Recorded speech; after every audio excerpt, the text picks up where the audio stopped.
Electrons का लगातार from right to left लगातार फ्लो हो रहा है, और चूंकि इलेक्ट्रॉन्स निगेटिवली चार्ज हैं तो करंट की डायरेक्शन निगेटिव चार्ज के फ्लो की डायरेक्शन के जस्ट अपोजिट होती है। यहां पे इलेक्ट्रॉन्स बाईं तरफ जा रहे हैं तो इस इलेक्ट्रॉन्स के मूव के करने के कारण जो करंट आएगा उन करंट्स की डायरेक्शन होगी दाहिनी तरफ।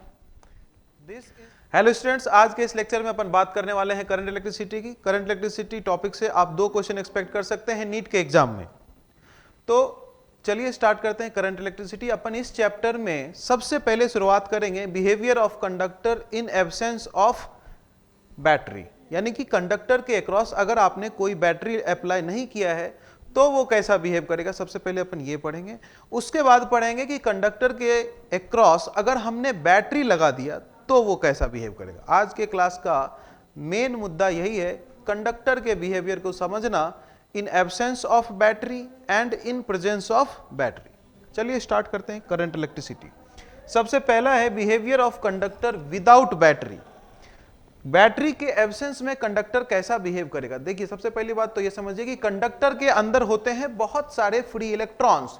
ये फ्री इलेक्ट्रॉन्स कितने फ्री हैं, तो ये फ्री इलेक्ट्रॉन्स इस मटेरियल के अंदर चलने को फ्री हैं, लेकिन इस मटेरियल से बाहर नहीं जा सकते। ठीक है, इन इलेक्ट्रॉन्स की डेंसिटी होती है लगभग 10 to the power 28 इलेक्ट्रॉन्स पर metre cube.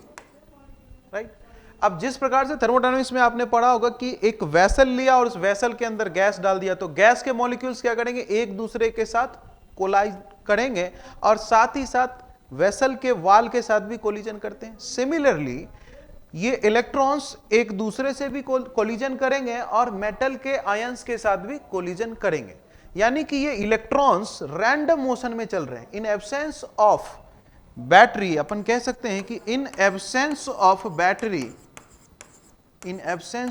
Battery electrons perform random motion and they collide with each other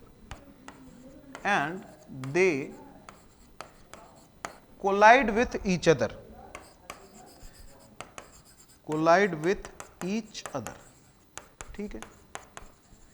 अब देखिए, ये अगर कोलिजन कर रहे हैं, लगातार रैंडम मोशन कर रहे हैं, तो इसके पास होगी काइनेटिक एनर्जी, और वो काइनेटिक एनर्जी आ रही है कहां से, तो वो काइनेटिक एनर्जी आ रही है सराउंडिंग के टेम्परेचर से। अगर इस मटेरियल का टेम्परेचर है T, तो आपने थर्मोडायनामिक्स पर रखा है कि इसका इंटरनल एनर्जी हो जाएगा 3/2 kT। वही इंटरनल एनर्जी कन्वर्ट हो रही है काइनेटिक एनर्जी में, और उस काइनेटिक एनर्जी को लेकर इलेक्ट्रॉन्स वाइब्रेट कर रहे हैं। तो चलिए देखते हैं कि ये किस स्पीड से वाइब्रेट कर रहे हैं। राइट, जिस स्पीड से इलेक्ट्रॉन्स वाइब्रेट कर रहे हैं, है ना, अपन वाइब्रेशन नहीं कह सकते, इसको रैंडम मोशन कह सकते हैं। जिस स्पीड से रैंडम मोशन कर रहे हैं उस स्पीड को कहते हैं अपन थर्मल स्पीड। मान लो कि अगर ये vt स्पीड से रैंडम मोशन कर रहे हैं तो इसकी काइनेटिक एनर्जी आ जाएगी 12 mvt², और ये काइनेटिक एनर्जी आई कहां से, उसके टेम्परेचर के कारण। और टेम्परेचर के कारण एनर्जी कितनी होती है बताइए, 3/2 kT, है ना, जहां पे K है बोल्ट्जमान कांस्टेंट और T है मटेरियल का टेम्परेचर।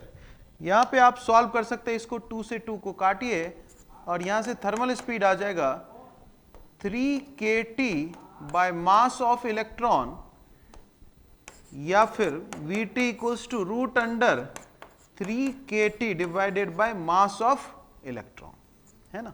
यहां पे m है मास ऑफ इलेक्ट्रॉन, K है Boltzmann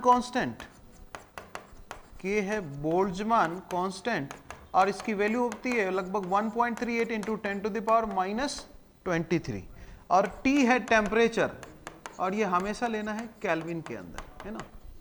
T is temperature and it should be taken in kelvin. जैसे जैसे आप टेम्परेचर को बढ़ाएंगे तो ये थर्मल स्पीड भी बढ़ेगी, because thermal speed is directly proportional to root of temperature.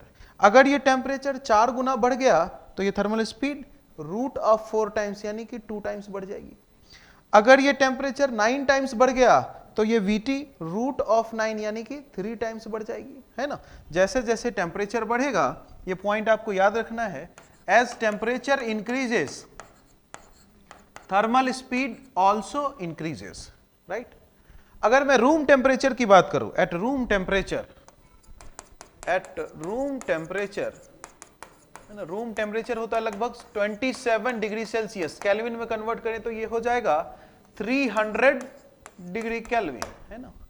अगर मैं रूम टेम्परेचर पे थर्मल स्पीड निकालने की, है ना, कोशिश करूं इस फॉर्मूले से √3 kT/m से, तो ये आएगा लगभग 10⁵ मीटर पर सेकेंड, है ना। At room temperature, electrons are doing random motion inside a conductor at a speed 10⁵ metre पर सेकेंड। नेक्स्ट है रिलैक्सेशन टाइम, है ना। आपने देखा कि इस कंडक्टर के अंदर इलेक्ट्रॉन्स लगातार एक दूसरे से कोलाइड कर रहे हैं, इनका मोशन बिल्कुल ही रैंडम है। तो रिलैक्सेशन टाइम कहलाता है कि किसी दो कोलिजन के बीच का समय, किसी दो ने मतलब सक्सेसिव कोलिजन, लगातार। मान लो कि ये इलेक्ट्रॉन पहले इस बगल वाले इलेक्ट्रॉन से टकराया, ठीक, और उसके बाद ये वाला इलेक्ट्रॉन फिर किसी दूसरे इलेक्ट्रॉन से टकराया, तो जो लगातार कोलिजन, यहां से इसका फर्स्ट कोलिजन हुआ और यहां पे इसका हुआ सेकंड कोलिजन, तो किसी दो लगातार कोलिजन के बीच का जो समय है, that time is called relaxation time, ठीक है। टाइम ड्यूरेशन, रिलैक्सेशन टाइम है time duration between two successive collision, time duration between two successive collision, है ना। इसको रिप्रेजेंट करते हैं अपन रिलैक्सेशन टाइम से, और इसकी वैल्यू होती है लगभग 10⁻⁻14 सेकंड के आसपास, है ना। 10⁻⁻14 सेकंड के आसपास होती है रिलैक्सेशन टाइम, ठीक है। नेक्स्ट है मीन फ्री पाथ। आपको मैंने बताया कि कंडक्टर के अंदर इलेक्ट्रॉन्स लगातार एक दूसरे से कोलाइड करते रहते हैं, तो किसी भी दो सक्सेसिव कोलिजन के बीच की जो डिस्टेंस है, that distance is called mean free path, है ना। Distance between two successive collision, distance between two successive collision is mean free path, है ना। मान लो ये इलेक्ट्रॉन किसी एक इलेक्ट्रॉन के साथ यहां पहली बार कोलाइड किया, फर्स्ट कोलिजन, और किसी दूसरे इलेक्ट्रॉन के साथ यहां पे दूसरा कोलिजन हुआ, सेकंड कोलिजन, तो इन दो कोलिजन्स के बीच की जो डिस्टेंस है, that distance is called mean free path. या अपन ऐसा भी कह सकते हैं इसको, distance covered in one relaxation time, distance covered in one relaxation time, है ना। आपको जब मैंने रिलैक्सेशन टाइम पढ़ाया था तो आपको बताया था कि किसी भी दो सक्सेसिव कोलिजन के बीच के समय को कहते हैं रिलैक्सेशन टाइम, राइट। अब इनके बीच जो डिस्टेंस कवर किया उसको क्या कहते हैं, मीन फ्री पाथ, यानी कि लैम्डा, करेक्ट। आगे बढ़ते हैं। नेक्स्ट है कंडक्टर का बिहेवियर विथ बैटरी। अब देखिए, बैटरी का मेन फंक्शन है पोटेंशियल डिफरेंस क्रिएट करना। मान लो ये कंडक्टर है, इसके अक्रॉस आपने एक बैटरी लगा दी, तो इस बैटरी का एक ही पर्पस है कि इस कंडक्टर के दोनों एंड्स के अक्रॉस मुझे पोटेंशियल डिफरेंस क्रिएट करना है। मान लो अगर ये बैटरी 2 वोल्ट की हुई, तो ये 2 वोल्ट की बैटरी इस कंडक्टर के दोनों एंड्स के अक्रॉस 2 वोल्ट का पोटेंशियल डिफरेंस क्रिएट करेगा, राइट। यहाँ पे अगर ये वोल्टेज V है, जैसा कि मैंने यहाँ पे लिया है ना, इस केस में वोल्टेज अगर V है, तो इस कंडक्टर के दोनों एंड्स के अक्रॉस पोटेंशियल डिफरेंस आएगा V, और ये बैटरी का है हाई पोटेंशियल वाला एंड और ये वाला लो पोटेंशियल एंड, तो इस तरफ क्रिएट होगा हाई पोटेंशियल और दूसरी तरफ होगा लो पोटेंशियल। जैसे ही कंडक्टर के अक्रॉस पोटेंशियल डिफरेंस आ गया, यानी कि एक तरफ का पोटेंशियल ज्यादा हो गया, दूसरी तरफ का पोटेंशियल कम हो गया, यानी कि पोटेंशियल डिफरेंस आ गया, तो जहां भी होगा पोटेंशियल डिफरेंस वहां पे आ जाएगी इलेक्ट्रिक फील्ड। तो यहां पे अपन इलेक्ट्रिक फील्ड को रिप्रेजेंट कर देते हैं। इलेक्ट्रिक फील्ड की डायरेक्शन होती है फ्रॉम हाई पोटेंशियल से लो पोटेंशियल। ये इलेक्ट्रोस्टैटिक्स में अपन पढ़ते हैं कि direction of electric field is always from high potential to low potential, ठीक। ये इलेक्ट्रिक फील्ड का सेटअप कर दिया हमने इसके अंदर। अब इलेक्ट्रिक फील्ड की वैल्यू अपन बता सकते हैं। अगर कंडक्टर की लेंथ है L, कंडक्टर के क्रॉस वोल्टेज लगा है V, तो इलेक्ट्रिक फील्ड होता है रेशियो ऑफ वोल्टेज और इस वोल्टेज के बीच की डिस्टेंस है ना, इन दो टर्मिनल्स के बीच की डिस्टेंस, टर्मिनल्स के बीच की डिस्टेंस है L, वोल्टेज लगा है V, तो इलेक्ट्रिक फील्ड आ जाएगा V by L। Electric field inside the conductor is V by L, right. अब देखिए, आपको मैंने शुरुआत में क्लास के लेक्चर के शुरुआत में बताया था कि इस कंडक्टर के अंदर बहुत सारे फ्री इलेक्ट्रॉन्स हैं, बहुत सारे फ्री इलेक्ट्रॉन्स हैं, इलेक्ट्रॉन का चार्ज है निगेटिव, ठीक है। अब देखिए, ये जो इलेक्ट्रिक फील्ड है, ये इलेक्ट्रिक फील्ड इस चार्ज पे फोर्स लगाएगा। अगर ये चार्ज पॉजिटिव होता तो इस पे फोर्स की डायरेक्शन अलोंग इलेक्ट्रिक फील्ड होती, लेकिन ये चार्ज कैसा है, निगेटिव, तो इस पे फोर्स की डायरेक्शन क्या हो जाएगी, अपोजिट साइड। Very good.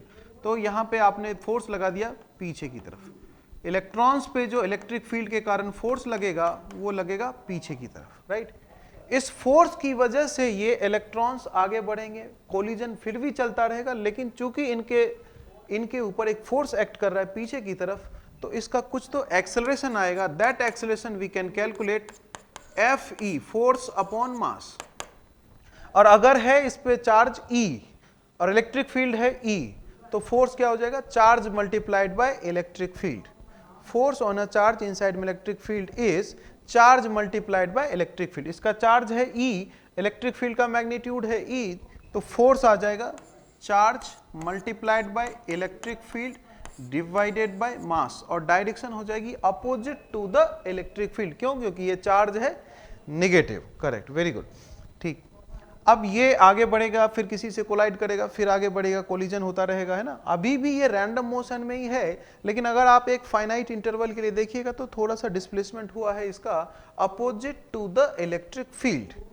अपन ऐसा अज्यूम कर सकते हैं कि ये सभी इलेक्ट्रॉन्स एक कांस्टेंट वेलोसिटी से आगे बढ़ रहे हैं, और उस कांस्टेंट वेलोसिटी को कहते हैं ड्रिफ्ट वेलोसिटी, है ना। अपन ऐसा एज्यूम कर सकते हैं कि अगर अपन ने कंडक्टर के अक्रॉस एक बैटरी लगा दी, तो इस बैटरी के कारण इस कंडक्टर के अंदर इलेक्ट्रिक फील्ड आ गया, और इस इलेक्ट्रिक फील्ड के प्रभाव से इसके अंदर के फ्री इलेक्ट्रॉन्स एक कांस्टेंट वेलोसिटी से आगे बढ़ रहे हैं, और उस वेलोसिटी को कहते हैं ड्रिफ्ट वेलोसिटी। अगर अपन डिराइव करें इसको, इस एक्सेलरेशन की मदद से इंडिविजुअल इलेक्ट्रॉन्स के लिए इक्वेशन लिखें वेलोसिटी का v equals to u plus at, और डिराइव करें तो फाइनली जो रिजल्ट आएगा दैट इज e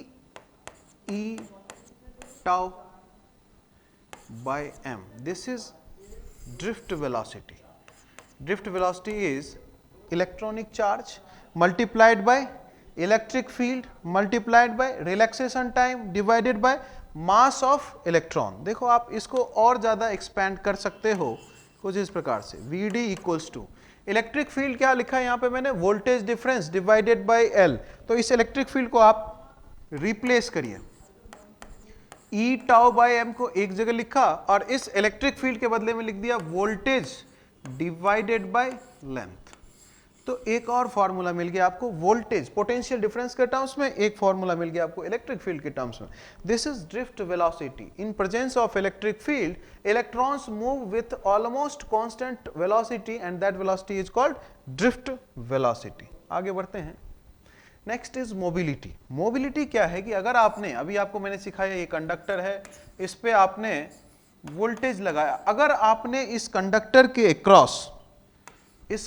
के अक्रॉस वोल्टेज लगाया है ना, इस प्रकार से वोल्टेज लगाया है कि इसके अंदर की इलेक्ट्रिक फील्ड हो 1 वोल्ट पर मीटर, है ना। आपने वोल्टेज इस प्रकार से लगाई है कि इसके अंदर जो इलेक्ट्रिक फील्ड है उसकी वैल्यू है 1 वोल्ट पर मीटर, तो इस केस में जो इस इलेक्ट्रॉन्स की ड्रिफ्ट वेलोसिटी होगी, उसी ड्रिफ्ट वेलोसिटी को कहते हैं mobility, right.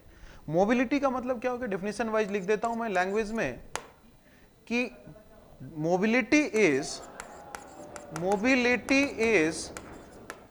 Drift velocity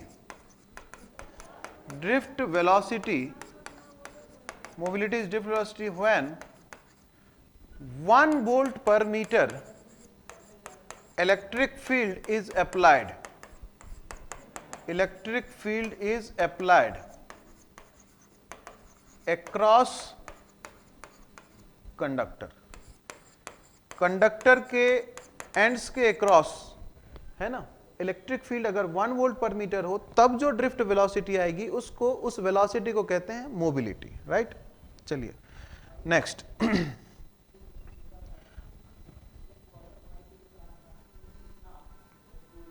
next yes, late us suppose कि अगर आपने V वोल्टेज लगाया है, अगर आपने V वोल्टेज लगाया है और आपको मिली है ड्रिफ्ट वेलोसिटी Vd, है ना, V वोल्टेज के कारण इलेक्ट्रिक फील्ड आया है मान लो E, है ना, V वोल्टेज के कारण इलेक्ट्रिक फील्ड आया है आपको मान लो E, है ना, अपन यहाँ ऐसा लिख लेते हैं, इलेक्ट्रिक फील्ड E लगाने से जो ड्रिफ्ट वेलोसिटी मिली है दैट इज Vd, राइट। तो यूनिट के लिए क्या मिल जाएगा, यूनिटरी मेथड लगाइए, इलेक्ट्रिक फील्ड अगर E हो तो ड्रिफ्ट वेलोसिटी है Vd, तो 1 वोल्ट पर मीटर के लिए क्या आ जाएगा ये Vd डिवाइडेड बाय E, और 1 volt per metre electric field के लिए जो वैल्यू आती है उसी को कहते हैं अपन मोबिलिटी। तो म्यू का हमें फॉर्मूला मिल गया, mobility equals to Vd divided by E, mobility is Vd divided by E। अपन चाहें तो यहाँ पे Vd का फॉर्मूला पुट करके और आगे इस म्यू का वैल्यू कैलकुलेट कर सकते हैं, जैसे कि Vd के बारे में आपने पढ़ा था formula E tau by m, और यहाँ पे एक इलेक्ट्रिक फील्ड पहले से है तो डिवाइड करिए E से E कैंसिल हुआ तो ये आ जाएगा E टाउ बाय m। तो यहाँ से मुझे मोबिलिटी का एक और फॉर्मूला मिल गया and that is E tau by m, mobility equals to E tau by m, जहां पर E क्या है इलेक्ट्रॉनिक चार्ज, टाउ है रिलैक्सेशन टाइम, m है मास ऑफ इलेक्ट्रॉन। तो ये हो गई बात मोबिलिटी की। आगे बढ़ते हैं, नेक्स्ट करंट इन कंडक्टर्स। फिर से समझिए शुरुआत से, अगर मैं इधर वोल्टेज लगाया V तो इधर वाला हो गया हाई पोटेंशियल और इधर वाला low potential, this is high potential and this is low potential. इस पोटेंशियल डिफरेंस के कारण इस कंडक्टर के अंदर आ गई एक इलेक्ट्रिक फील्ड, और इलेक्ट्रिक फील्ड की वैल्यू वोल्टेज अपॉन लेंथ। यहां तक अपन पढ़ चुके हैं। इसके बाद हमने पढ़ा था इलेक्ट्रॉन्स, फ्री इलेक्ट्रॉन्स जो हैं उन पे फोर्स लगेगा पीछे की तरफ, इलेक्ट्रिक फोर्स, इस फोर्स की वजह से ये आगे बढ़ेंगे और ऑलमोस्ट कांस्टेंट वेलोसिटी से आगे बढ़ेंगे, उस वेलोसिटी को कहते हैं ड्रिफ्ट वेलोसिटी, और उसकी वैल्यू आपने निकाली E tau by m, right. Next है इस करंट, इस चार्ज के फ्लो के कारण बेसिकली हो क्या रहा है कि ये सारे इलेक्ट्रॉन्स का फ्लो हो रहा है ना, टुवर्ड्स लेफ्ट, राइट से लेफ्ट की तरफ लगातार इलेक्ट्रॉन्स आ रहे हैं। तो इलेक्ट्रॉन्स का फ्लो हो रहा है यानी चार्ज का फ्लो हो रहा है, तो इस कंडक्टर के अंदर करंट सेट हो जाएगा, है ना। अपन ने सीख रखा था पहले की क्लासों में कि I equals to dq by dt। इसका मतलब क्या है कि rate of flow of charge, rate of flow of charge with respect to time, rate of flow of charge with respect to time is current। ये अपन ने पहले की classes में सीख रखे हैं। यहां पे देखिए इन इलेक्ट्रॉन्स का लगातार फ्रॉम राइट टू लेफ्ट लगातार फ्लो हो रहा है, और चूंकि इलेक्ट्रॉन्स निगेटिवली चार्ज है तो करंट की डायरेक्शन निगेटिव चार्ज के फ्लो की डायरेक्शन के जस्ट अपोजिट होती है। यहां पे इलेक्ट्रॉन्स बाईं तरफ जा रहे हैं तो इस इलेक्ट्रॉन्स के मूव के करने के कारण जो करंट आएगा उन करंट्स की डायरेक्शन होगी दाहिनी तरफ। This is the direction of current, this is the direction of current, यानी कि करंट यहां पे कुछ इस प्रकार से आप लिख सकते हैं, हाई पोटेंशियल एंड से करंट बाहर निकल रहा है, कंडक्टर में ऐसा फ्लो करता हुआ यूं बाहर निकला और घूम के वापस बैटरी में, क्लोज सर्किट कंप्लीट। ठीक, अब ये करंट की वैल्यू आपने पहले क्लासेस में तो सीख रखा I equals to dq by dt, लेकिन अभी जो हमें सीखना है वो Vd के टर्म्स में सीखना है ना। हमें पता है कि इलेक्ट्रॉन्स ये Vd स्पीड से आगे बढ़ रहे हैं, तो Vd के टर्म्स में ये करंट की वैल्यू क्या होगी, अगर हमें ये निकालना हो तो अपन निकाल सकते हैं। अगर आपको इस कंडक्टर का क्रॉस सेक्शन एरिया पता हो, लेट अस सपोज कि क्रॉस सेक्शन एरिया है A, इलेक्ट्रॉन डेंसिटी है n है इलेक्ट्रॉन डेंसिटी यानी कि नंबर ऑफ इलेक्ट्रॉन्स पर मीटर क्यूब।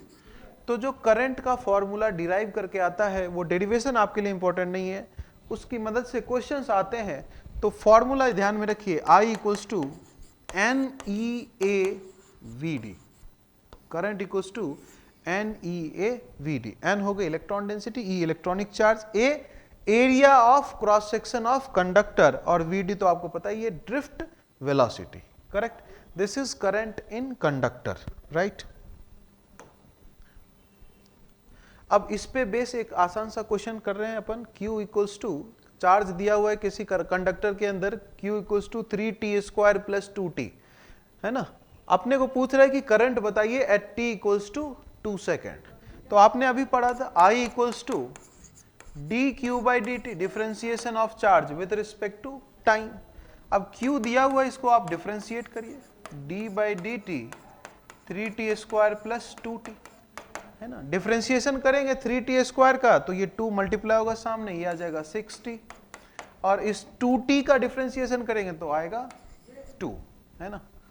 आपसे पूछा गया है करंट बताओ at t equals to 2 second पे, तो आप फॉर्मूला में पुट करिए value, at t equals to 2 seconds I equals to 6 into 2 plus 2, है ना। तो it is equals to 14 ampere, है ना, करेक्ट आंसर 14 एम्पियर। ठीक है, आगे देखिए नेक्स्ट क्वेश्चन। दिया है current flowing in a conductor is I equals to 3t² plus 2t, find charge flown through wire from t equals to 0 to 2 second. Current का function हमारे पास गिवन है 3t² प्लस 2t, और पूछ रहा है कि 0 से लेके 2 सेकेंड के बीच कितना चार्ज का फ्लो होगा। तो देखो आपने फॉर्मूला सीखा क्या, I equals to dq/dt, I equals to dq/dt, right. यहां से अपन की लिख सकते हैं dq equals to I dt। ये dq क्या है, बहुत छोटा सा चार्ज है, कितने समय में फ्लो हुआ है, dt समय में। अगर मुझे टोटल चार्ज फ्लोन की वैल्यू निकालनी होगी तो मैं क्या करूंगा, इसको इंटीग्रेट करूंगा, है ना। Time t equals to 0 to 2, तो ये q आ गया, I की वैल्यू पुट किया आपने यहाँ पे 3t² प्लस 2t इंटू में dt, t की वैल्यू 0 से लेकर 2 सेकेंड्स। इंटीग्रेट करिए, 3t² का इंटीग्रेशन आ जाएगा 3t की power 3 divided by 3 plus 2t का इंटीग्रेशन आ जाएगा 2t का स्क्वायर डिवाइडेड बाय 2, और लिमिट्स रखेंगे 0 से 2, 3 से 3 गया, 2 से 2 गया, वैल्यूज पुट किया तो एक बार t की वैल्यू 2 और दूसरी बार 0, लिमिट्स पुट किया तो 2 की पावर 3 प्लस 2 की power 2, that is equals to 8 plus 4 यानी कि 12 कूलम्स। तो amount of charge flown from t equals to 0 to t equals to 2 second is 12 coulombs. Next question देखते हैं। हाँ, अब कुछ इंपॉर्टेंट पॉइंट्स अपन डिस्कस कर लेते हैं। क्या है वो इंपॉर्टेंट पॉइंट्स, समझने की कोशिश करिए। सबसे पहला आपने ये देखा कि as temperature increases thermal speed increases, जैसे जैसे टेम्परेचर बढ़ेगा थर्मल स्पीड बढ़ेगा, क्योंकि थर्मल स्पीड का फॉर्मूला क्या सीखा था आपने, √3kT/m, ऐसा कुछ सीखा था आपने, Vt इक्वल्स टू √3kT/m। जैसे जैसे टेम्परेचर बढ़ेगा ये थर्मल वेलोसिटी बढ़ेगी, ठीक है। तो टेम्परेचर बढ़ने से थर्मल वेलोसिटी बढ़ गई, ठीक। अब अगर मैं बात करूं रिलैक्सेशन टाइम की, अगर आप टेम्परेचर बढ़ाएंगे तो थर्मल वेलोसिटी बढ़ेगी। अब बढ़े हुए वेलोसिटी से कोलिजन करने में जो लगा समय है वो घट जाएगा। इस वजह से अपन कह सकते हैं कि रिलैक्सेशन टाइम विल डिक्रीज। जैसे ही तापमान बढ़ेगा, टेम्परेचर बढ़ेगा, तो कोलिजन करने के दौरान जो वेलोसिटी होगी वो बढ़ जाएगी। अगर वेलोसिटी बढ़ गया तो उस डिस्टेंस को कवर करने में लगा समय घट जाएगा, इसलिए मैंने लिखा कि रिलैक्सेशन टाइम घट जाएगा। रिलैक्सेशन टाइम में किसी दो कोलिजन के बीच का समय, ठीक है ना, रिलैक्सेशन टाइम घट गया। नेक्स्ट बात कर लेते हैं अपन वीडी की। वीडी का फॉर्मूला सीखा आपने, E τ/m। चूंकि टेम्परेचर बढ़ाने से रिलैक्सेशन टाइम घट रहा है, इसीलिए ड्रिफ्ट वेलोसिटी भी घट जाएगी, because V D depends upon tau. जैसे ही टाउ घटा वीडी भी घट जाएगा, है ना। तो वीडी ऑल्सो डिक्रीजेस। टेम्परेचर बढ़ाने से ड्रिफ्ट वेलोसिटी की वैल्यू भी घटेगी, राइट। नेक्स्ट अपन बात कर लेते हैं मोबिलिटी की। मोबिलिटी क्या सीखा आपने, मोबिलिटी सीखा mu equals to Vd divided by E। Temperature बढ़ाने से ये ड्रिफ्ट वेलोसिटी घट रही है, तो टेम्परेचर बढ़ाने से म्यू भी घट जाएगा, बिकॉज म्यू का सीधा रिलेशन है Vd के साथ। तो as temperature increases mu decreases, as temperature increases mu decreases. ठीक है,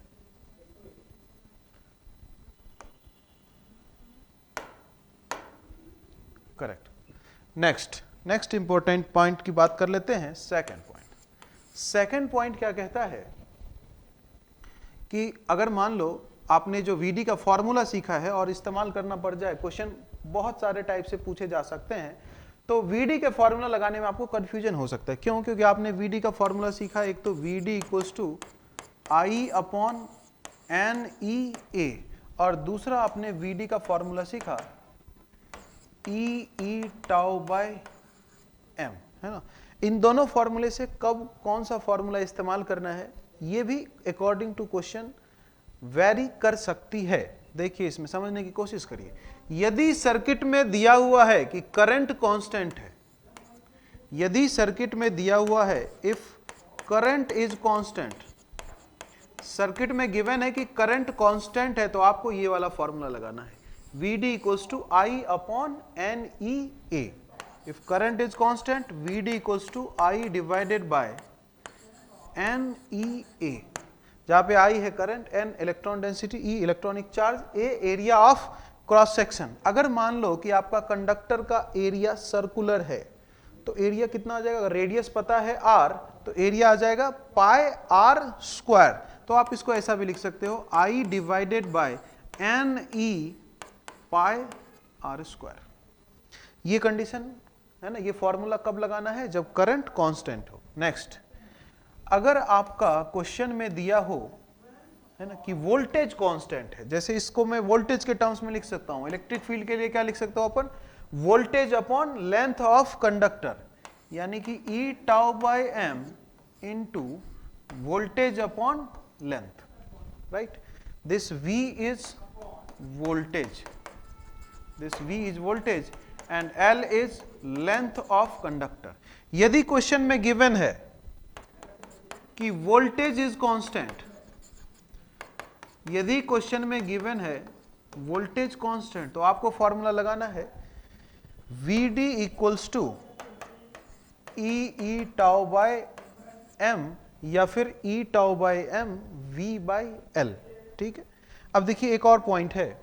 इस केस में यदि करंट कांस्टेंट है ना, करंट कांस्टेंट है, तो Vd is inversely proportional to radius का स्क्वायर।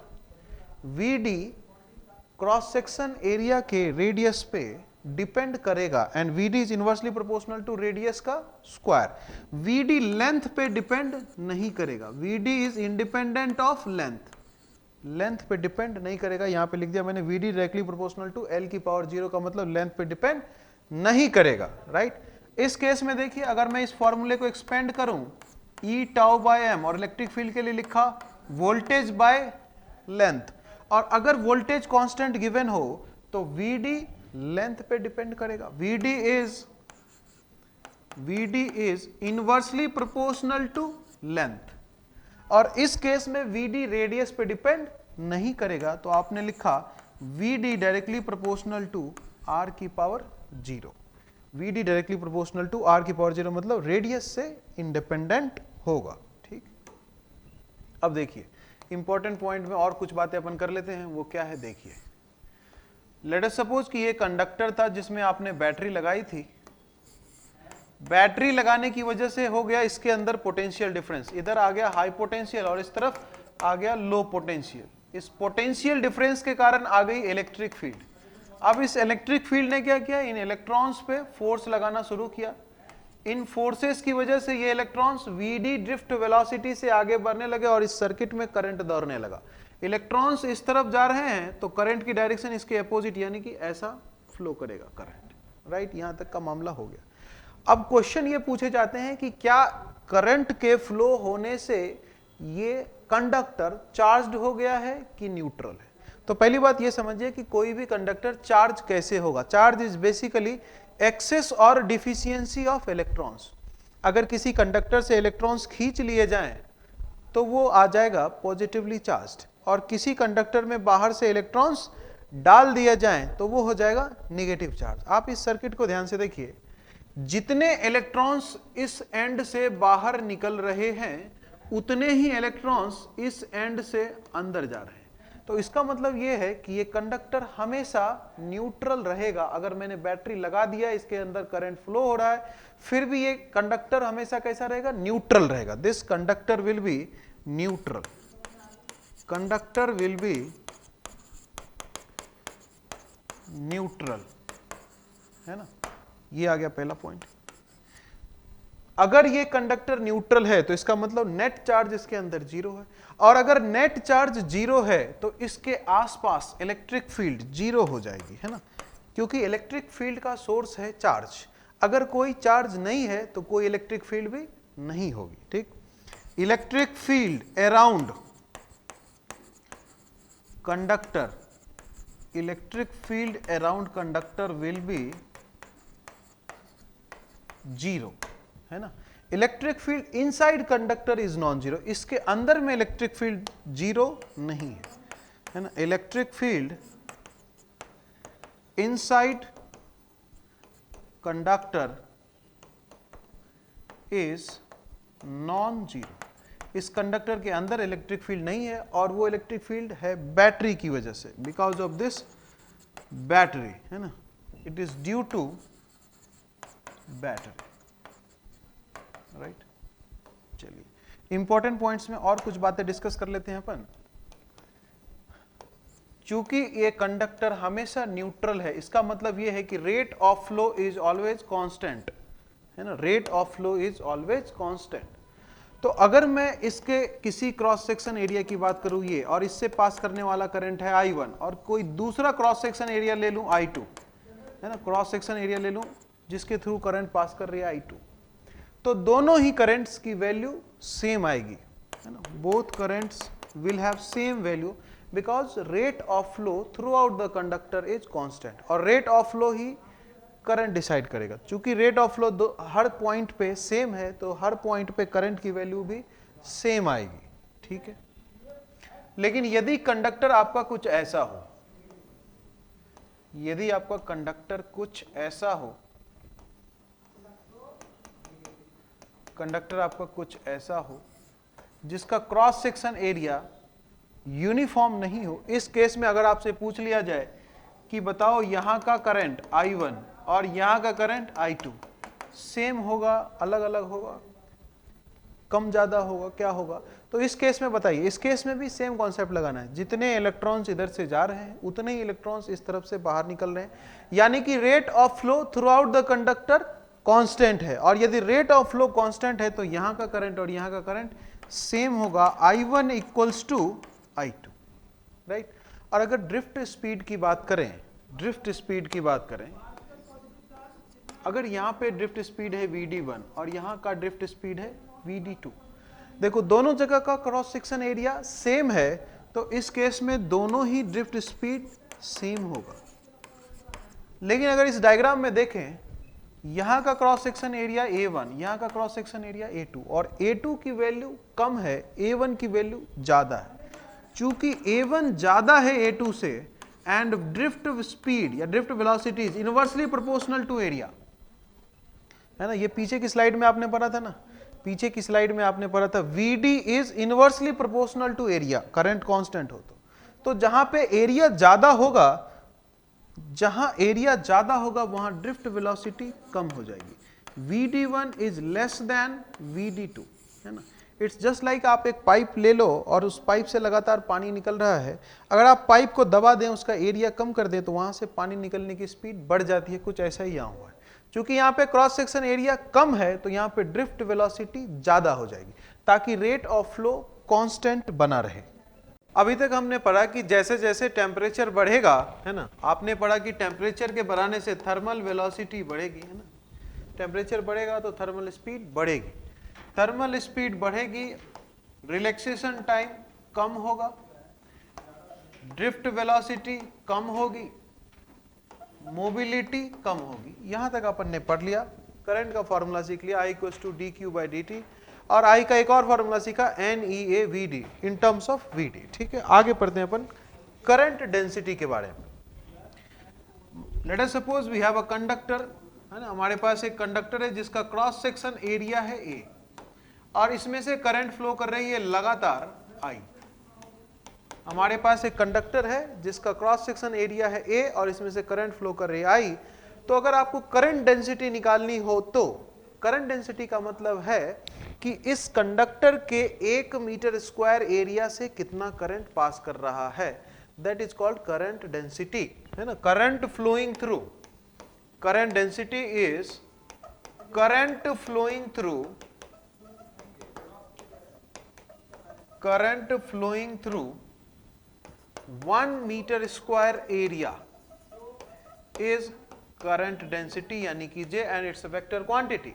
और अगर ये वेक्टर क्वांटिटी है तो इस वेक्टर क्वांटिटी की डायरेक्शन हो जाएगी along the direction of current. जिस डायरेक्शन में करंट जा रही है करंट डेंसिटी की भी सेम डायरेक्शन होगी, direction along flow of current, along flow of current, है ना। तो बाय डेफिनेशन क्या देखा आपने, 1 मीटर स्क्वायर एरिया से पास करने वाले करंट को करंट डेंसिटी कहते हैं। तो चलिए इसके लिए फॉर्मूला निकालते हैं। मान लो इसका क्रॉस सेक्शन एरिया है A और इसमें करंट फ्लो कर रहा है I, तो A एरिया से करंट फ्लो कर रहा है I, तो 1 मीटर स्क्वायर एरिया से कितना करंट फ्लो करेगा ये अपन बता सकते हैं, it is equals to I upon A। और 1 मीटर स्क्वायर एरिया से जो करंट फ्लो करे उसी को कहते हैं करंट डेंसिटी। तो I बाई A को अपन क्या बोल सकते हैं, J। तो यहां से हमें एक फॉर्मूला मिल गया, J equals to I upon A, J equals to I upon A, या फिर अपन ऐसे भी लिख सकते हैं I equals to J into में A, है ना। एकदम प्रिसाइज मैटर में कहे, प्रिसाइज वे में कहे तो अपन इसको ऐसा लिखते हैं I equals to J dot A, I equals to J dot A। Current density और एरिया वेक्टर का dot product gives us current. ये फॉर्मूला तब लगाना है जब आपका करंट डेंसिटी कांस्टेंट हो। अगर मान लो किसी क्वेश्चन में करंट डेंसिटी कांस्टेंट नहीं है और करंट निकालना है तो ये फॉर्मूला काम नहीं करेगा। अगर J वेरिएबल हो तो, J वेरिएबल हो तो आपको फॉर्मूला लगाना पड़ेगा I equals to integration of J dot DA। एक छोटे से एरिया से छोटा सा करंट निकालना पड़ेगा और उस करंट को पूरी तरह से इंटीग्रेट करके फिर आप फाइनल वैल्यू निकाल सकते हैं। ये फॉर्मूला या फिर ये फॉर्मूला आप तभी लगा सकते हैं जब करंट डेंसिटी कांस्टेंट हो, J equals to I by A, या फिर I equals to J dot A। Current is a scalar quantity but current density is a vector quantity, और अगर वेक्टर है तो इसकी डायरेक्शन होगी अलोंग फ्लो ऑफ करंट। और आप इसकी यूनिट भी बता सकते हैं, देखिए इसकी यूनिट क्या हो जाएगी, J equals to current, current की यूनिट हो गई एम्पियर और एरिया के लिए लिया मीटर स्क्वायर, तो इसकी यूनिट हो गई ampere per metre square. Correct है।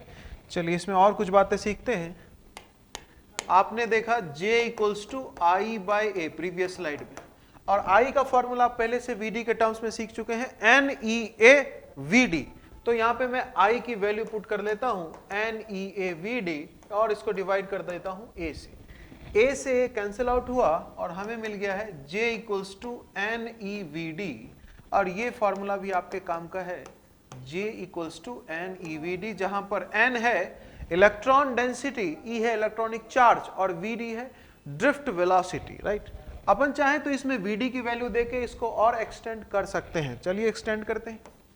J equals to N into में E, और VD के लिए फॉर्मूला सीखा था आपने E tau by M previous class में। अगर अपन इसको मल्टीप्लाई करेंगे तो हमें J की वैल्यू मिल जाएगी NE square tau by M into में E। अब यहां आप ध्यान से देखेंगे तो ये है electron density depends upon material, ये मटेरियल की प्रॉपर्टी है। E is electronic charge, fix value. Toe is relaxation time, ये भी मटेरियल और टेम्परेचर की प्रॉपर्टी, टेम्परेचर डिपेंडेंट चीज है। अगर मैं टेम्परेचर को कांस्टेंट रखूं और मटेरियल को चेंज ना करूं तो टाउ भी हमारा कांस्टेंट रहेगा, और m is mass of electron. All these quantities are constant value. तो इन सभी कांस्टेंट के बदले में मैं एक सिंगल कांस्टेंट रख लूंगा और उस कांस्टेंट का नाम रख दिया मैंने सिग्मा। तो अपन इसको लिख सकते हैं J equals to sigma E। तो हमें J का फॉर्मूला मिल गया, J equals to I by A, दूसरा फॉर्मूला मिला J equals to N E V D, तीसरा फॉर्मूला मिला J equals to sigma E. ठीक है, अपन इसे Ohm's law in microscopic form भी कहते हैं, Ohm's law in microscopic form भी कहते हैं। J equals to sigma E, vector form में बोले तो J vector equals to sigma into में इलेक्ट्रिक फील्ड वेक्टर, जहां पे सिग्मा की वैल्यू है n e square tau by m। Next sigma के बारे में बात कर रहे हैं, कंडक्टेंस और specific conductance that is sigma. अभी जस्ट आपने पढ़ा सिग्मा की value, sigma equals to n e square tau by m, sigma equals to n e square tau by m। ये डिपेंड करेगा किस पे, एक तो n पे, और n किस पे डिपेंड करती है, मटेरियल पे।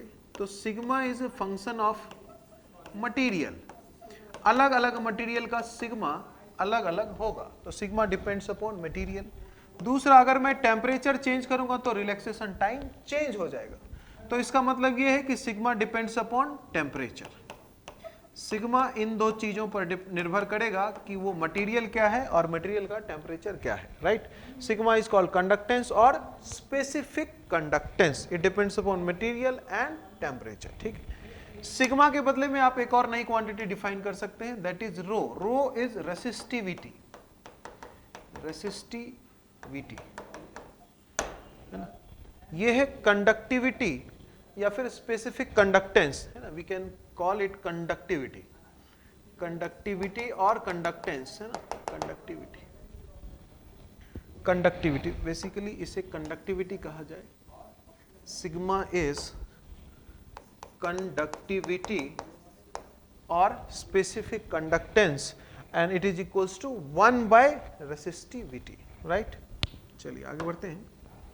Next is resistance. रेसिस्टेंस आपने ओम्स लॉ इससे पहले पढ़ा होगा है ना, 10th क्लासेस में अपन पढ़ते हैं voltage equals to current multiplied by resistance. तो रेसिस्टेंस उस हिसाब से आ जाएगा voltage applied, resistance is voltage applied divided by resulting current.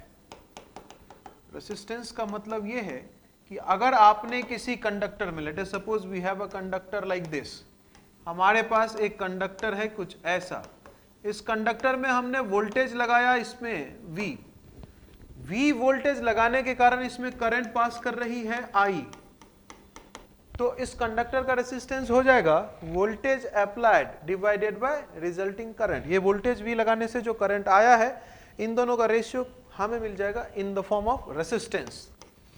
ये है एक स्केलर क्वांटिटी, यूनिट है इसकी ओम,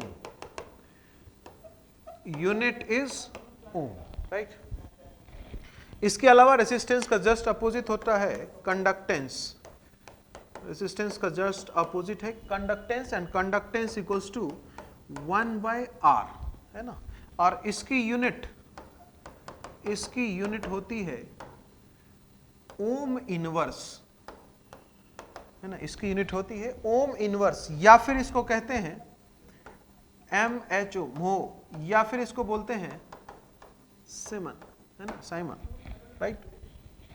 दिस इज अबाउट रेसिस्टेंस।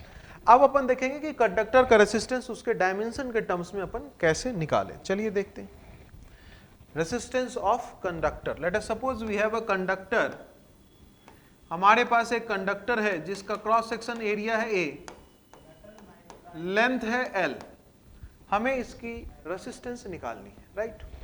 तो आपने पढ़ा R equals to V by I है ना, ये तो ओम्स लॉ से आपने सीख लिया, R equals to V by I, ठीक है। अब आपने मान लो कि एक वोल्टेज लगा दिया, इस तरफ एक वोल्टेज लगाया, इस वोल्टेज के लगाने की वजह से यहाँ पे पोटेंशियल डिफरेंस क्रिएट हुआ, इलेक्ट्रॉन्स एक्सेलरेट हुए, सर्किट में करंट का फ्लो हुआ, सर्किट में करंट कुछ इस प्रकार से फ्लो होनी शुरू हुई। तो by definition resistance equals to voltage divided by current है ना, और करंट का फॉर्मूला क्या सीखा है आपने, I इक्वल्स टू सीखा है NEAVD, आपने सीखा है formula I equals to NEAVD, ठीक। चलिए इसमें कुछ अपन चेंज करते हैं, NEAVD के बदले में क्या लिख दिया आपने, E tau by m into V by L, where V is voltage, L is length। ये VD का फॉर्मूला अभी अपन ने सीख चुके हैं। ये E tau by m voltage बटे में लेंथ, ये है फॉर्मूला VD का, है ना, जो कि अपन डिराइव कर चुके हैं, राइट। अब देखिए यहां से ये वोल्टेज है और ये करंट है ना, तो अपन इसको कुछ ऐसा लिख लेते हैं, N E square tau by M, एक जगह लिख लिया, इनटू में एरिया इनटू में वोल्टेज अपॉन लेंथ, ऐसा लिख लिया, right. I equals to N E square tau by M into में एरिया इनटू में वी बाय एल। अब ये N E square tau by M is, है ना, दिस इज, ये आपको प्रीवियस स्लाइड में बताया था मैंने, n E square tau by M is sigma conductivity, तो it is sigma A V by L. तो फाइनली हमें मिल गया क्या, I equals to sigma A voltage बटे में L, sigma A voltage upon L, I equals to sigma A voltage upon L, right.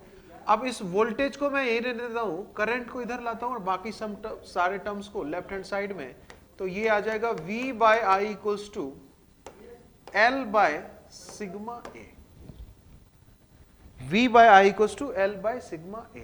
V by I is R.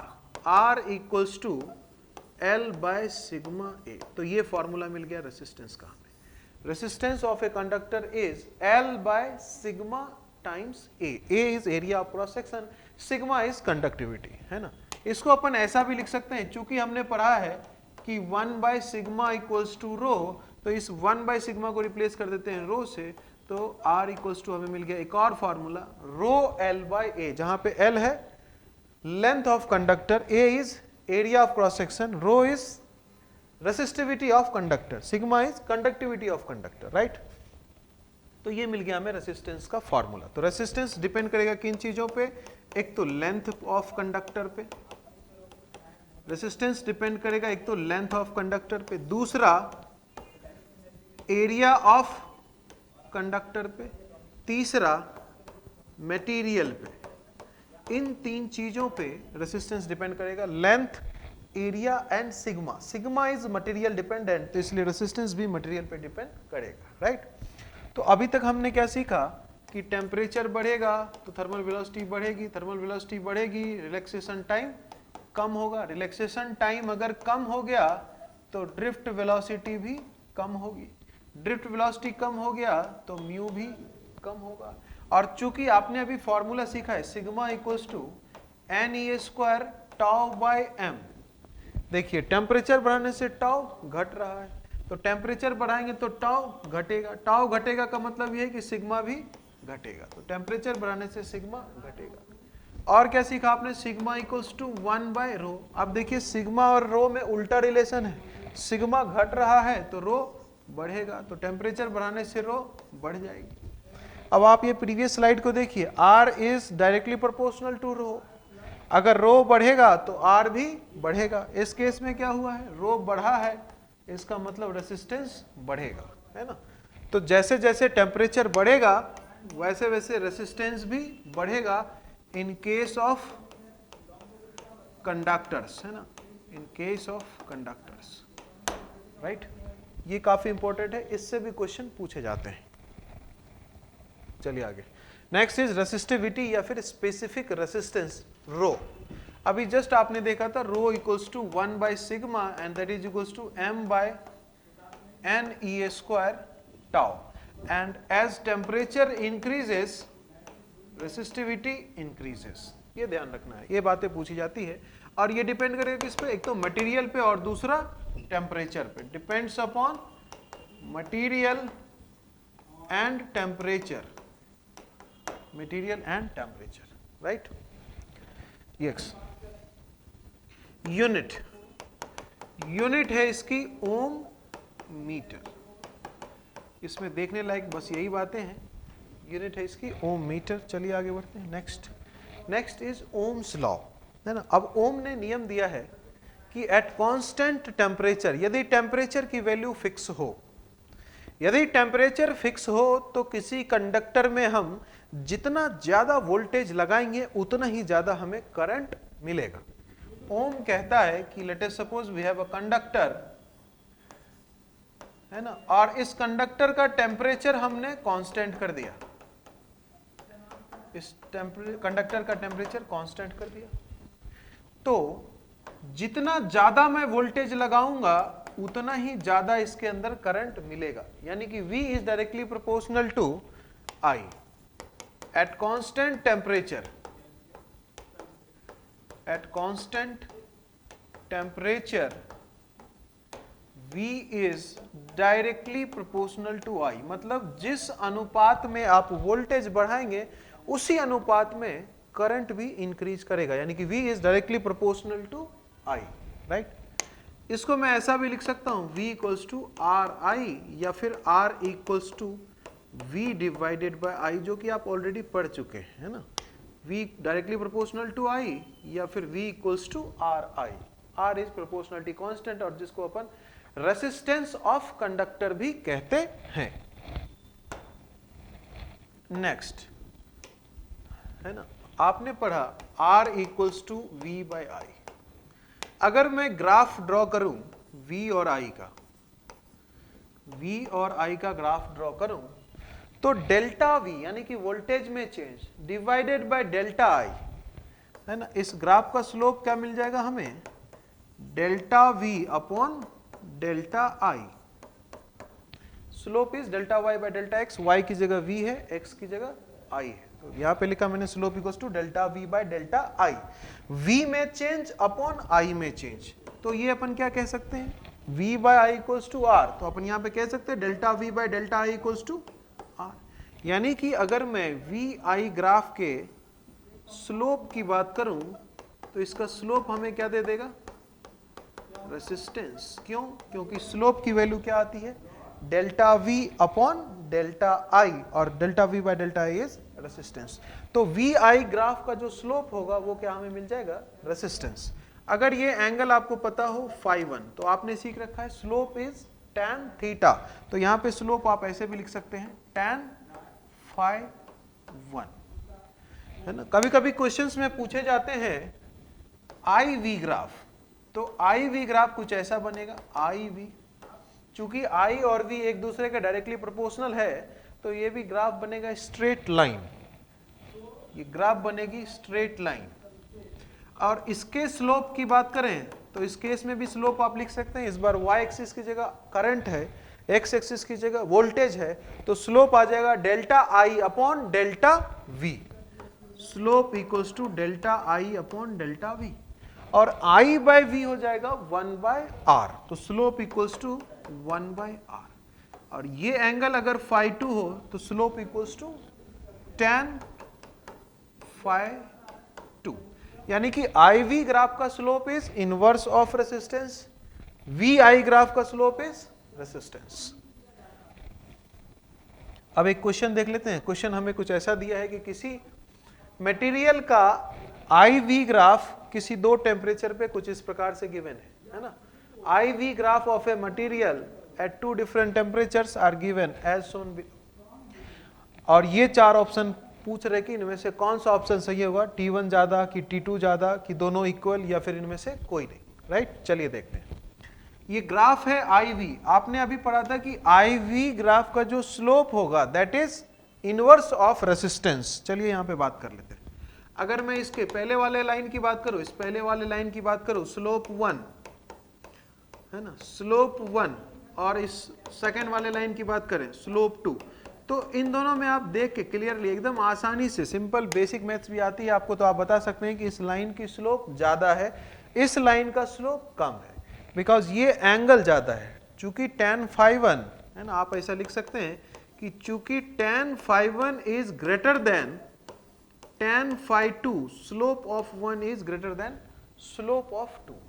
और IV graph में आप देखिए, IV ग्राफ में आप देखिए, IV ग्राफ में आप देखिए, slope is inversely proportional to resistance. तो जिसका स्लोप ज्यादा होगा उसका रेसिस्टेंस कम होगा। स्लोप 1 की ज्यादा है तो रेसिस्टेंस 1 का कम होगा, 2 का ज्यादा होगा। और जब मैं रेसिस्टेंस का डिपेंडेंस टेम्परेचर के साथ बता रहा था तो मैंने आपको बताया कि टेम्परेचर बढ़ाएंगे तो रेसिस्टेंस भी बढ़ेगा। इन दोनों केस में R1 और R2 में R2 ज्यादा है तो डेफिनेटली T2 टेम्परेचर ज्यादा होगा, T1 टेम्परेचर कम होगा। So correct answer is option B. Next, dependence of resistance है ना ऑन कंडक्टर डायमेंशंस, कंडक्टर के डायमेंशन पे रेसिस्टेंस का चेंज है ना, और इससे भी काफी सारे क्वेश्चन बनते हैं नीट के एग्जाम में। चलिए देखते हैं। सबसे पहले लिखा है मैंने कि रेसिस्टेंस लेंथ पे किस प्रकार से डिपेंड करेगा। तो R इक्वल्स टू फॉर्मूला है rho L by A, R equals to formula है रो एल बाई ए, है ना। तो चलिए देखते हैं। पहला है ऑन लेंथ, अगर एरिया कांस्टेंट हो, if area is constant, area में अगर कोई परिवर्तन नहीं हो रहा है, एरिया में अगर कोई परिवर्तन नहीं हो रहा है तो resistance is directly proportional to length, R is directly proportional to length, right. पहला तो पॉइंट ये समझना है।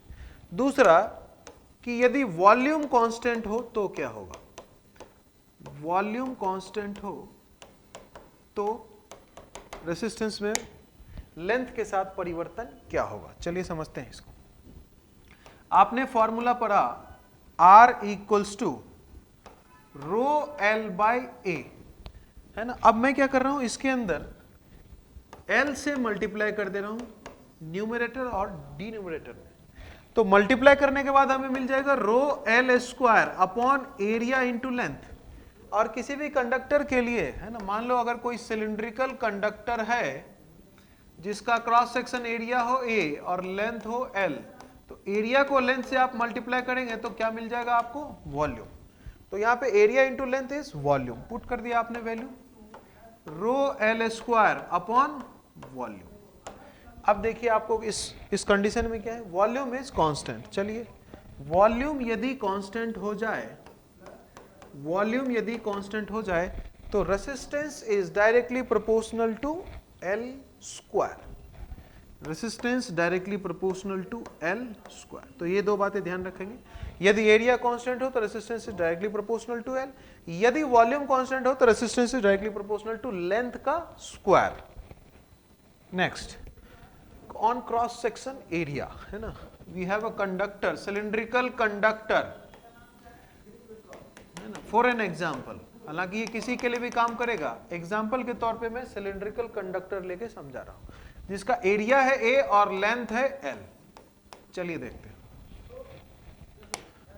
R इक्वल्स टू फॉर्मूला सीख रखा है आपने रो एल बाई ए। तो कंडीशन 1 है पहली कि यदि लेंथ कांस्टेंट हो, यदि लेंथ कांस्टेंट हो तो रेसिस्टेंस एरिया पे कैसा डिपेंड करेगा। देखिए रो तो ऑलरेडी मटेरियल की प्रॉपर्टी है और टेम्परेचर की प्रॉपर्टी है, रो को साइड करिए। L और A में देखिए यदि एरिया कांस्टेंट हो जाए तो R is directly proportional to L, R is directly proportional to L। तो ये बात ध्यान रखना है, R is directly proportional to sorry L is constant, right, L is constant.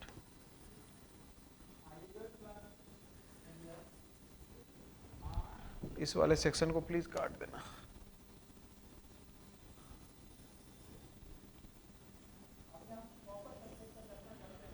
इस वाले सेक्शन को काट के दोबारा रीशूट कर रहे हैं ना अपन, रीशूट मतलब इससे पीछे वाला जो था उसको काटिएगा और यहां से ऐड कर दीजिएगा, ठीक है। देखिए कहां रेसिस्टेंस का डिपेंडेंस क्रॉस सेक्शन एरिया पे। हमारे पास एक सिलिंड्रिकल कंडक्टर है जिसका क्रॉस सेक्शन एरिया है A और लेंथ है L, ठीक। हमें निकालनी है रेसिस्टेंस की डिपेंडेंस ऑन एरिया। तो फॉर्मूला क्या सीखा है आपने, फॉर्मूला सीखा है R equals to rho L by A. पहली कंडीशन है यदि लेंथ कांस्टेंट हो तो रेसिस्टेंस का एरिया पे डिपेंडेंस। देखिए यदि लेंथ कांस्टेंट हो जाए तो रेसिस्टेंस एरिया पे कैसा होगा, कैसा डिपेंडेंस होगा, R is inversely proportional to A। यहाँ पे R ऊपर है और A यहाँ पे नीचे है, तो आप कह सकते हैं R is inversely proportional to A, area. R is inversely proportional to area. और एरिया को तुम रेडियस के टर्म्स में लिख सकते हो, है ना। एरिया इक्वल्स टू आ जाएगा पाई आर स्क्वायर, यानी कि एरिया को आप रेडियस के टर्म्स में भी लिख सकते हैं। R is inversely proportional to A को आप और फर्दर एक्सपेंड करके ऐसा लिख सकते हो, R is inversely proportional to radius of cylindrical conductor का square. R is directly proportional to 1 by radius का स्क्वायर, राइट। ये तो पहली कंडीशन होगी। नेक्स्ट कंडीशन, यदि वॉल्यूम कांस्टेंट हो, वॉल्यूम कांस्टेंट हो, है ना, हम जो पढ़ा रहे हैं आप ध्यान से समझिए इसको, मैं क्रॉस सेक्शन एरिया पे डिपेंडेंस सिखा रहा हूं आपको, और क्रॉस सेक्शन एरिया में भी क्या कंडीशन है, पहली कंडीशन है लेंथ कांस्टेंट।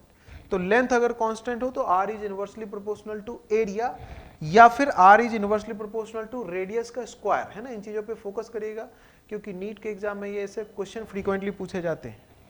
अगर क्रॉस सेक्शन एरिया पे डिपेंडेंस देखना हो तो दो केस होंगे, पहला लेंथ कांस्टेंट, लेंथ कांस्टेंट तो R is inversely proportional to area, या फिर R is inversely proportional to radius का स्क्वायर।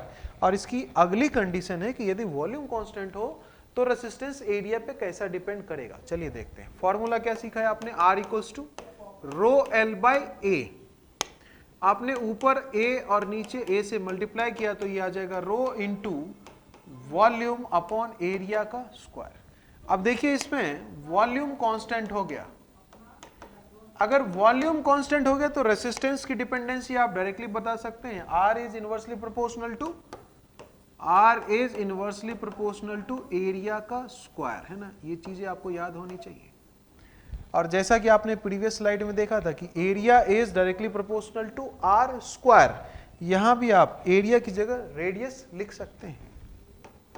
एरिया की जगह आप रेडियस लिखेंगे तो यह आ जाएगा रेसिस्टेंस इनवर्सली प्रोपोर्शनल रेडियस की पावर 4।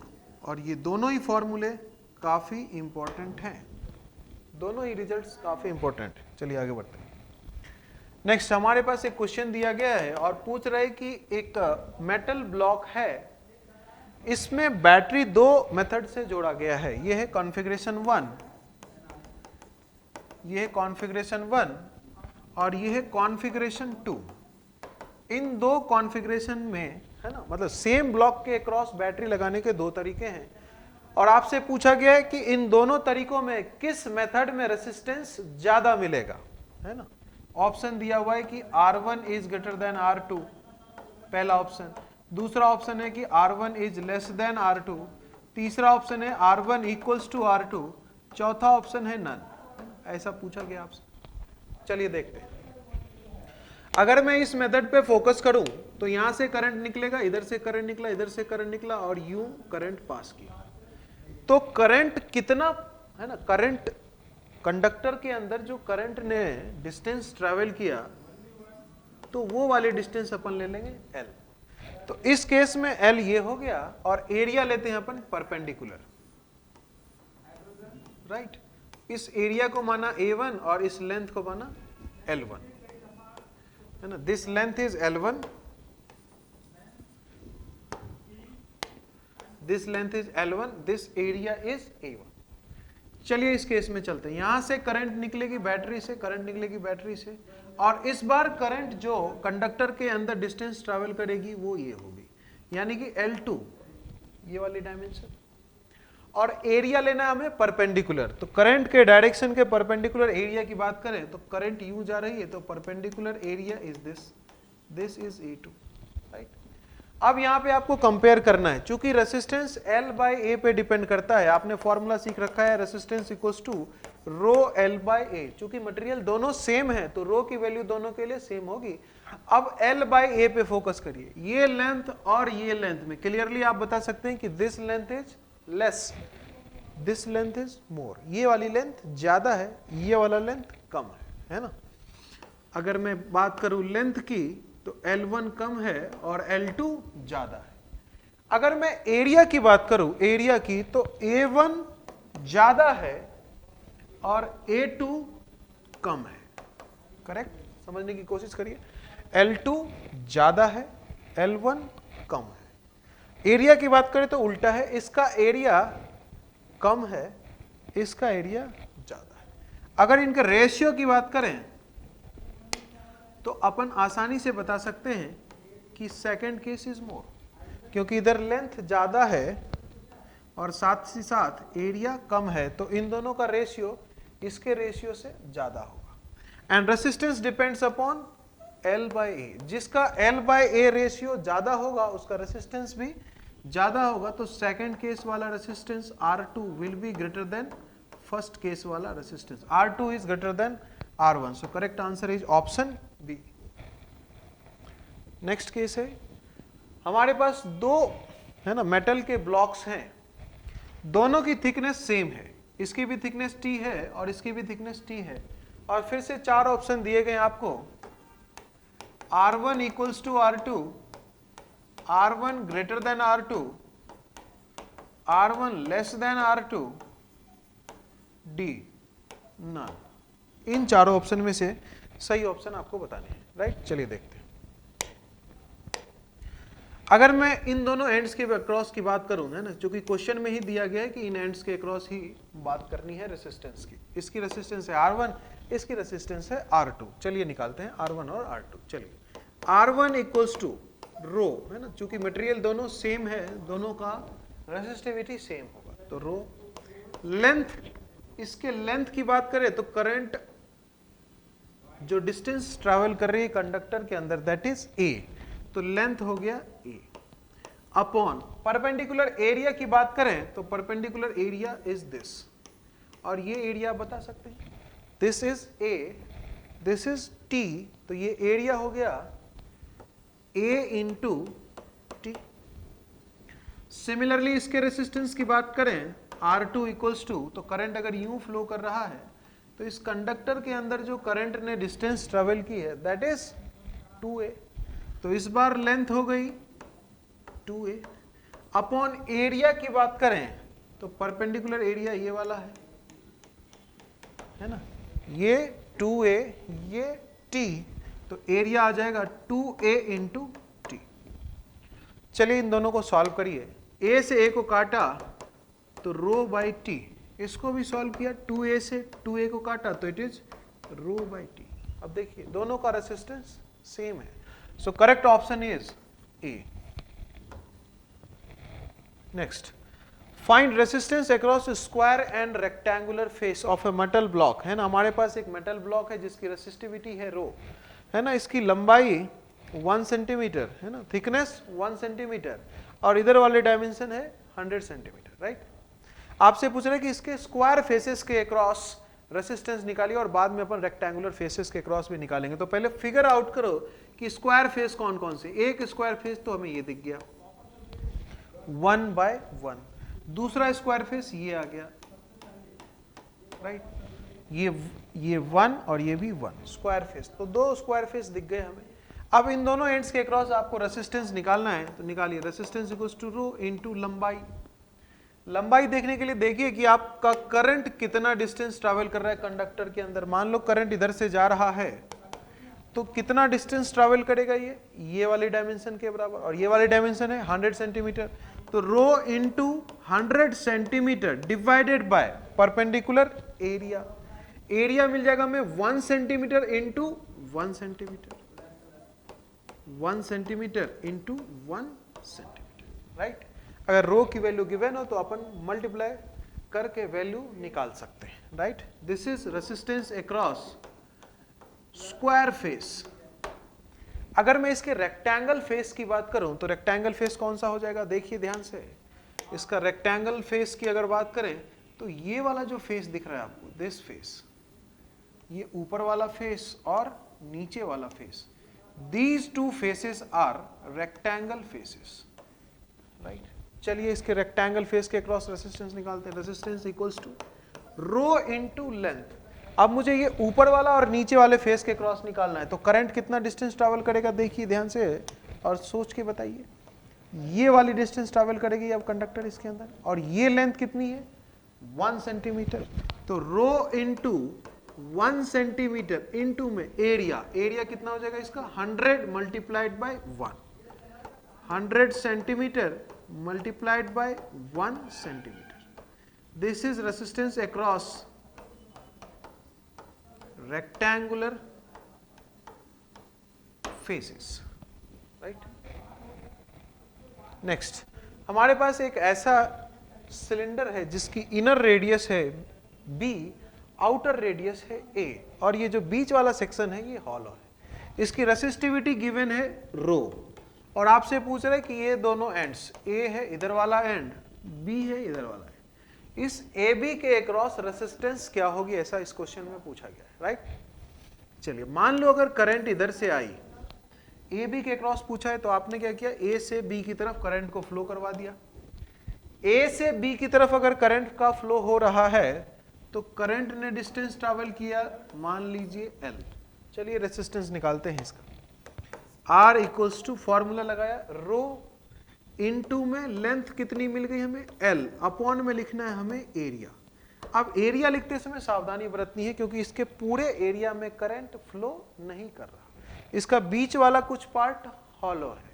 अगर आप इसके क्रॉस सेक्शन एरिया को देखेंगे तो आप पाएंगे कि इसका क्रॉस सेक्शन एरिया कुछ ऐसा है, ये बीच वाला पोर्शन हॉलो है जिसकी रेडियस है b, है ना।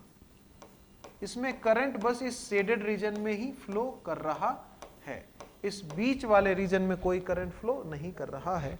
तो इफेक्टिव एरिया आ जाएगा बड़े वाले सर्किल का एरिया माइनस छोटे वाले सर्किल का एरिया। तो बड़े वाले सर्किल का एरिया हो जाएगा पाई a स्क्वायर और छोटे वाले सर्किल का एरिया हो जाएगा पाई b स्क्वायर। तो area is pi a square minus b square. ये एरिया की वैल्यू इधर पुट करिए, रेसिस्टेंस आ जाएगा आपका रो L by pi a square minus b square. Next, अगर आपको क्वेश्चन में दिया है लेंथ कांस्टेंट, तब तो ठीक है, अच्छी बात, आप समझ जाइएगा कि लेंथ कांस्टेंट है, एरिया कांस्टेंट तो वो भी आप समझ जाएंगे, वॉल्यूम कांस्टेंट है तो वो भी आप समझ जाएंगे। लेकिन अगर आपके क्वेश्चन में ये कुछ बताया नहीं कि लेंथ कांस्टेंट है कि एरिया कांस्टेंट है कि वॉल्यूम कांस्टेंट है या मास कांस्टेंट है, बल्कि कुछ ऐसा दिया हुआ है कि वायर को बेंड कर दिया, या फिर कहेगा कि वायर को मेल्ट कर दिया, कास्ट कर दिया, कंप्रेस कर दिया, स्ट्रेच कर दिया, माउल्ड कर दिया, पास्ड थ्रू या डाई कर दिया, इन सभी केसेस में आपको ध्यान रखना है, इन ऑल केसेस